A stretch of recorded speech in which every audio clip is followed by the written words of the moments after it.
Assalamualaikum warahmatullahi wabarakatuh. Salam sejahtera untuk kita semua. Pada hari ini, pada siang ini, alhamdulillah kita masih diberi nikmat kesehatan sehingga dapat melanjutkan materi pelajaran kita, yaitu seni budaya. Nah, untuk kesempatan kali ini kita akan mempelajari tentang memodifikasi karya seni rupa dua dimensi. Sebelumnya, mari kita mendengar dan melihat penjelasan sebagai berikut. Modifikasi karya seni rupa dua dimensi.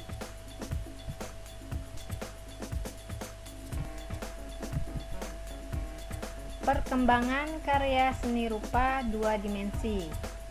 Ya, sebelum kita mempelajari lebih lanjut bagaimana cara memodifikasi sebuah hasil karya seni rupa dua dimensi, ada baiknya kita mengetahui terlebih dahulu perkembangan karya seni rupa dua dimensi, khususnya pada masa periode perkembangan seni lukis Indonesia modern. Pada periode ini dibagi menjadi beberapa tahap. Yang pertama, pada masa perintis. Kedua, masa Indonesia Jelita atau Indimoy.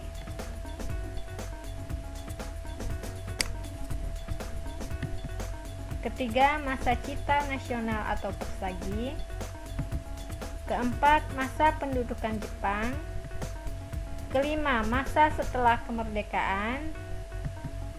Keenam, masa pendidikan formal atau periode akademi. Dan ketujuh, masa Indonesia Baru. Kita lihat satu persatu pada periode perkembangan seni lukis Indonesia modern. Yang pertama yaitu pada masa perintis.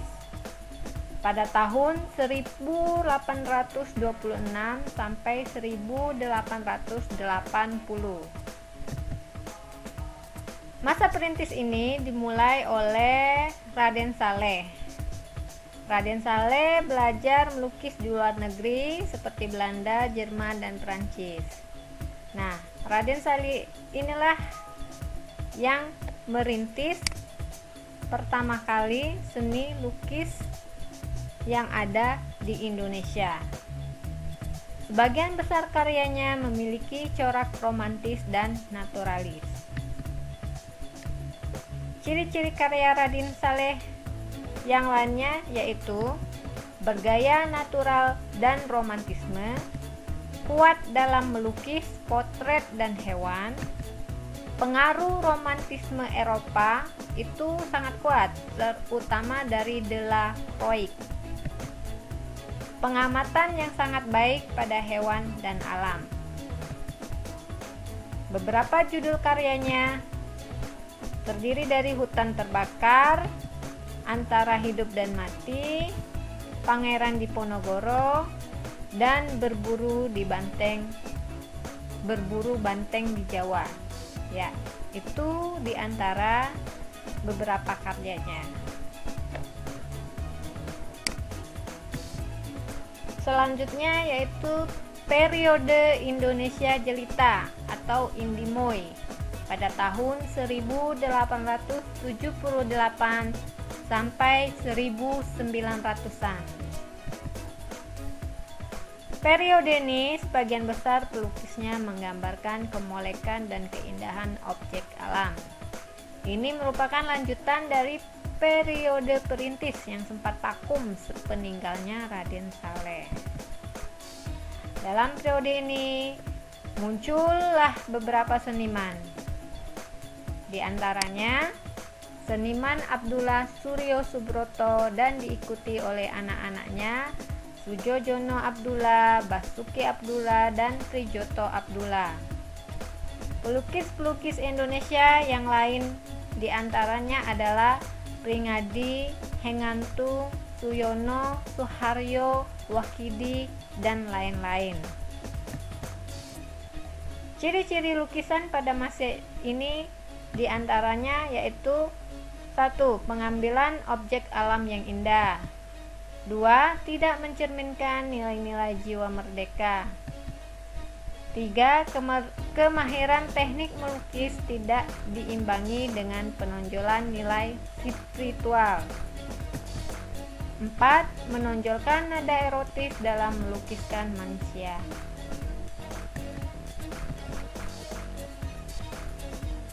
Pada masa Cita Nasional atau Persagi, yaitu Persatuan Ahli-Ahli Gambar Indonesia, periode masa pergolakan dan perjuangan Indonesia untuk mendapatkan hak yang sejajar dengan bangsa-bangsa lain, tidak terkecuali di bidang kesenian pun mengalami hal yang serupa. Dalam periode ini kita jumpai nama pelukis S. Soedjojono sebagai pelopor pendirian Persagi dengan tujuan mengembangkan seni lukis di Indonesia dengan mencari corak Indonesia asli. Konsep Persagi adalah semangat dan keberanian, bukan sekedar kecakapan melukis, melainkan melukis dengan tumpahan jiwa. Karya-karya S. Soedjojono diantaranya Di Depan Kelambu Terbuka, Cap Gome, Jongkatan, Bunga Kamboja.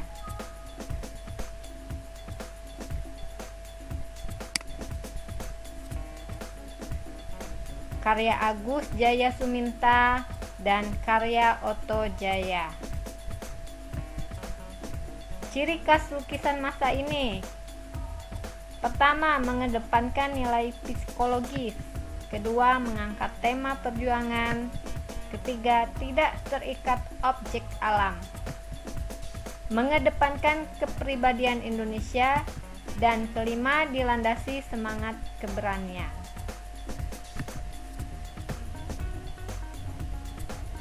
Masa pendudukan Jepang. Kegiatan melukis pada masa ini dilakukan dalam kelompok Keimin Bunka Shidoso. Tujuannya adalah untuk propaganda pembentukan Kekaisaran Asia Timur Raya. Kelompok ini didirikan oleh tentara Dai Nippon dan diawasi oleh seniman Indonesia Agus Jaya Suminta, Oto Jaya, Subanto, Trubus, Hengantung, dan lain-lain. Nah, karena kelompok seni ini didirikan oleh kelompok Jepang, maka putra Indonesia berinisiatif untuk mendirikan kelompok asli Indonesia. Maka dari itu berdirilah kelompok Putra Pusat Tenaga Rakyat. Tokoh-tokoh yang mendirikan kelompok ini adalah tokoh 4 serangkai, yaitu Insinyur Soekarno, Muhammad Hatta, Ki Hajar Dewantara, dan Kiai Haji Mas Mansur. Khusus yang menangani bidang seni lukis adalah S. Soedjojono dan Apandi. Pelukis yang ikut bergabung dalam Putra diantaranya Hendra Gunawan, Sudarso, Barli, Wahdi, dan lain-lain. Pada masa inilah para seniman memiliki kesempatan untuk melakukan dan mengadakan pameran. Selanjutnya yaitu masa setelah kemerdekaan. Pada masa setelah kemerdekaan muncullah kelompok-kelompok seniman lukis Indonesia, di antaranya Sanggar Masyarakat yang dipimpin Apandi.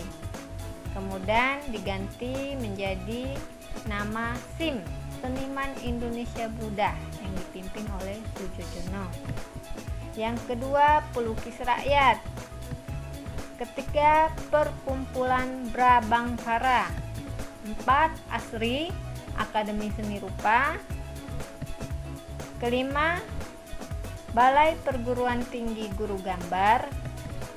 6, Perkumpulan Pelukis Indonesia Keturunan Tionghoa. 7, Yayasan Seni dan Desain Indonesia. 8. Organisasi Seniman Indonesia. Nah, karena banyaknya bermunculan kelompok-kelompok seni, maka ada ide inisiatif mengapa tidak didirikan menjadi satu atau lembaga yang utuh. Nah, karena pemikiran yang seperti itu, maka pada masa pendidikan formal, yaitu periode akademi, melalui pendidikan formal berdirilah ASRI pada tahun 1948. Kemudian mulai membuat rumusan-rumusan untuk mencetak seniman-seniman dan calon guru gambar. Pada tahun 1959 di Bandung dibuka jurusan seni rupa ITB, kemudian dibuka jurusan seni rupa di semua IKIP di Indonesia. Nah, sekarang pada masa Indonesia baru. Pada masa Indonesia baru ini sekitar tahun 1974 muncul kelompok baru dengan corak baru yang membebaskan diri dari batasan-batasan yang telah ada. Konsep kelompok ini adalah tidak membedakan disiplin seni dan menghilangkan sikap seseorang dalam mengkhususkan penciptaan seni. Mereka mendapatkan kreativitas baru dan membebaskan diri dari batasan-batasan yang sudah mapan, serta bersifat eksperimental. Setelah kita mengetahui tentang perkembangan karya seni rupa dua dimensi, yaitu pada masa periode perkembangan seni lukis di Indonesia, maka seperti tujuan kita di awal, kita akan membuat sebuah karya modifikasi seni rupa dua dimensi. Coba kalian perhatikan lukisan berikut ini. Ya, pasti tahu ya, ini adalah lukisan Mona Lisa, karya dari Leonardo da Vinci. Perhatikan lagi lukisan berikutnya.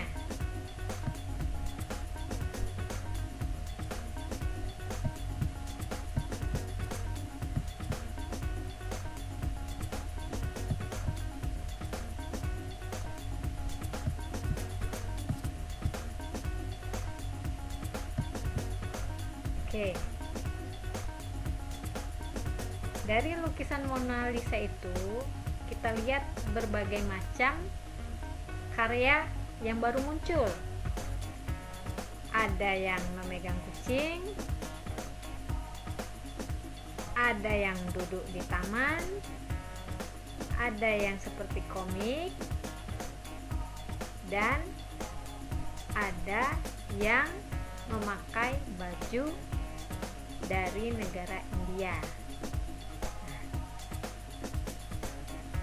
apa perbedaannya? Betul, objek lukisannya tetap sama, yaitu Mona Lisa. Yang berbeda apa? Iya, yang berbeda adalah kreasi dari masing-masing si pembuat. Jadi apa modifikasi? Modifikasi adalah cara mengubah bentuk sebuah barang dari yang kurang menarik menjadi lebih menarik tanpa menghilangkan fungsi aslinya, serta menampilkan bentuk yang lebih bagus dari aslinya. Memodifikasi mengubah lukisan karya seseorang menjadi karya lain tanpa menghilangkan karakteristik asli lukisan asalnya. Jadi memodifikasi itu bukanlah meniru atau memalsukan sebuah karya orang lain, melainkan mengubah atau merekayasa sebuah karya tanpa menghilangkan ciri-ciri asalnya. Oke, paham ya kira-kira apa itu modifikasi? Sekarang tugasnya, pertama, sebutkan periode perkembangan seni lukis Indonesia modern. Kedua, jelaskan apa itu modifikasi karya seni rupa. Dan yang ketiga, buatlah sebuah karya seni dua dimensi hasil modifikasi. Jadi, silakan kalian mencari objek lukisan sesuai dengan selera masing-masing. Kalian buat bagaimana modifikasi hasil dari karya yang kalian lihat. Silakan, jangan takut untuk mencoba, jangan takut untuk berkreasi. Buktikan dan action mulai dari sekarang. Selamat mencoba, selamat berkarya, semangat art. Sampai jumpa di pertemuan berikutnya.